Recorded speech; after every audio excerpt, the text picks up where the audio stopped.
Each अंग्रेजी के अंदर सर ये जो ईच इस्तेमाल किया जाता है ना, ये दो तरीकों से इस्तेमाल किया जाता है। एक तो ये किया जाता है डिटर्मिनर यानी एडजेक्टिव की तरह, दूसरा ये इस्तेमाल किया जाता है प्रोनाउन की तरह।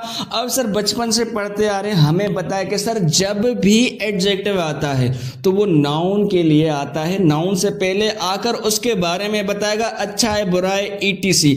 इसी तरह जो डिटर्मिनर एडजेक्टिव होते हैं ये भी नाउन से पहले आएंगे, यानी कि अगर ईच इस्तेमाल किया जाएगा डिटर्मिनर की तरह तो उसके बाद आपको नजर आएगा कोई भी नाउन, और अगर ये जुमले के अंदर इस्तेमाल किया जाता है प्रोनाउन की तरह तो फिर ये क्या करेगा, नाउन को रिप्लेस करेगा, नाउन से पहले नहीं आएगा। अब सर ये जो ईच होता है ना, ये इस्तेमाल किया जाता है कम से कम दो के लिए, और ज्यादा चाहे आपके पास कितने भी हों। यानी कि सर जैसे कि मेरे पास ये 3 बॉयज हैं, यानी सर मिनिमम 2 भी हैं और ज्यादा आप जितने भी चाहे लेके जाओ, लेके जा सकते हो, तो सर हम ईच को इस्तेमाल कर सकते हैं। इसी तरह हमारे पास ये जो 3 बुक्स हैं तो यहां पर भी हम ईच को इस्तेमाल कर सकते हैं। अब सर ये आता तो 2 या 2 से ज्यादा के लिए, लेकिन ये सारों को मिलाकर बात नहीं करता, ये बात करता है एक एक करके। जैसे कि मैं कहता हूं कि सर ये 3 बॉयज हैं और हर एक बॉय जो है वो गुड है, यानी हर एक है तो सर सारे ही, लेकिन बात कर रहा हूं एक एक करके, सर हर एक लड़का अच्छा है। इसी तरह मैं कहता हूं सर हमारे पास 3 बुक्स हैं तो सर हर एक जो किताब है वो अच्छी है, यानी हर एक एक करके बात करते हैं, डिस्ट्रीब्यूट करके बात करते हैं। तो सर इस डिस्ट्रीब्यूट करने की वजह से इस ईच का नाम पड़ता है डिस्ट्रीब्यूटिव डिटर्मिनर। अगर इसको डिटर्मिनर की तरह इस्तेमाल करोगे तो distributive determiner, otherwise distributive pronoun की तरह। अब सर मैंने कहा कि ये बात करता है 1 बाय 1 एक एक करके, तो सर इस 1 बाय 1 करने की वजह से इस ईच को ग्रामेरियन सिंगुलर मानते हैं। यानी कि सर अगर ईच आएगा और उसके अगर आपको कोई नाउन नजर आएगा तो वो होगा सिंगुलर नाउन, और सिंगुलर नाउन होने की वजह से आगे हेल्पिंग वर्ब भी सिंगुलर और आगे का जो सेंटेंस होगा वो भी सिंगुलर जाएगा। मिसाल के तौर पे हम समझते हैं सर ये हमारे पास 3 बॉय, मैं कहता हूं कि सर हर एक बॉय जो है वो अच्छा है, तो मैंने कहा सर ईच और आगे वाला नाउन सिंगुलर, ईच बॉय ना कि ईच बॉयज। मैंने कहा ईच बॉय, और अगर नाउन सिंगुलर तो आगे वाली हेल्पिंग वर्ब भी इज सिंगुलर ना कि आर गुड। मैंने कहा ईच बॉय इज गुड, हर एक लड़का जो है वो अच्छा है। इसी तरह ये अगर आप बॉय देखते हैं दिस इज नाउन, और नाउन से पहले आपको पता है एडजेक्टिव आते हैं तो ये एडजेक्टिव डिटर्मिनर बना।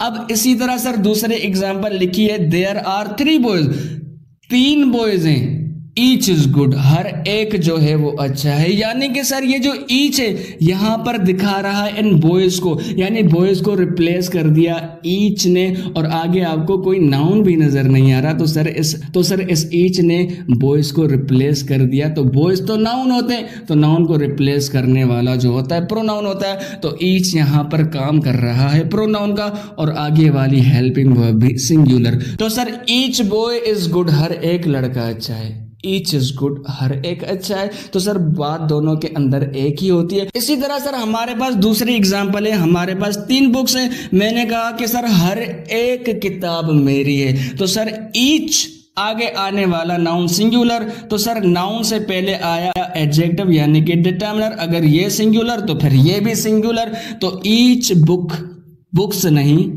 इज बोलेंगे, आर नहीं माइन, तो ईच बुक इज माइन, हर एक किताब मेरी है। इसी तरह सर मैंने कहा देयर आर 3 बुक्स, 3 किताबें हैं, ईच इज माइन, हर एक मेरी है। तो सर इस ईच के अंदर बात की जा रही है बुक्स की, तो बुक्स तो नाउन होते हैं, नाउन को रिप्लेस कर दिया इस ईच ने, तो दिस इज प्रोनाउन, और आगे वाली जो हेल्पिंग वर्ब है दिस इज सिंगुलर। अब सर आपके दिमाग के अंदर एक सवाल जरूर पैदा हुआ होगा कि सर ये एडजेक्टिव और डिटर्मिनर के अंदर फर्क क्या होता है, क्यों इस्तेमाल किया जाता है, तो आइए थोड़ी सी डिस्कशन लेते हैं। तो मैंने कहा सर ये जो एडजेक्टिव्स होते हैं, अब आपको पता है कि सर एडजेक्टिव आते हैं किसी भी नाउन के लिए। अगर मैं कहता हूं बॉय, ये एक नाउन हुआ, तो मैंने कहा good boy, bad boy, industrious boy, hard working boy. तो सर ये जो सारे मैंने बॉय से पहले इस्तेमाल किए बॉय के लिए, नाउन के लिए, तो दे आर कॉल्ड एडजेक्टिव्स। तो जब आप किसी भी नाउन के बारे में इंफॉर्मेशन देते हैं तो सिंपली आप एडजेक्टिव का इस्तेमाल करते हैं। अब सर अगर हम इन एडजेक्टिव्स को डिवाइड करते हैं मजीद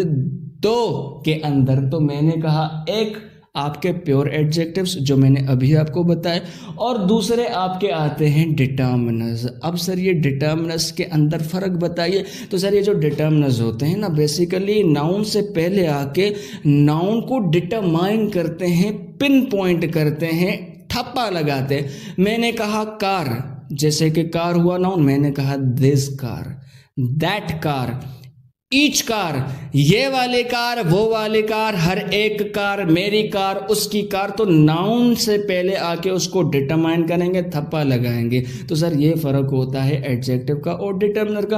अब सर मज़ीद अगर इस डिटर्मिनर को भी हम डिवाइड करें तो इसके अंदर एक आते हैं प्योर डिटर्मिनर्स जो मैंने अभी आपको बताया, और दूसरे आते हैं हमारे आर्टिकल्स एंड द। तो सर बात कुछ यूँ है कि आपने देखा ये जो आर्टिकल्स डिटर्मिनर का ऐसा, डिटर्मिनर एडजेक्टिव का ऐसा, यानी ये आर्टिकल डिटर्मिनर किसके खानदान से, एडजेक्टिव के खानदान से। तो एडजेक्टिव तो नाउन के लिए आता है। तो यहाँ से बात लॉजिक कॉन्सेप्ट डेवलप होता है, क्लियर होता है कि भाई ये जो आर्टिकल है, डिटर्मिनर है, आएंगे तो नाउन के लिए आएंगे, दूसरों के लिए नहीं आएंगे।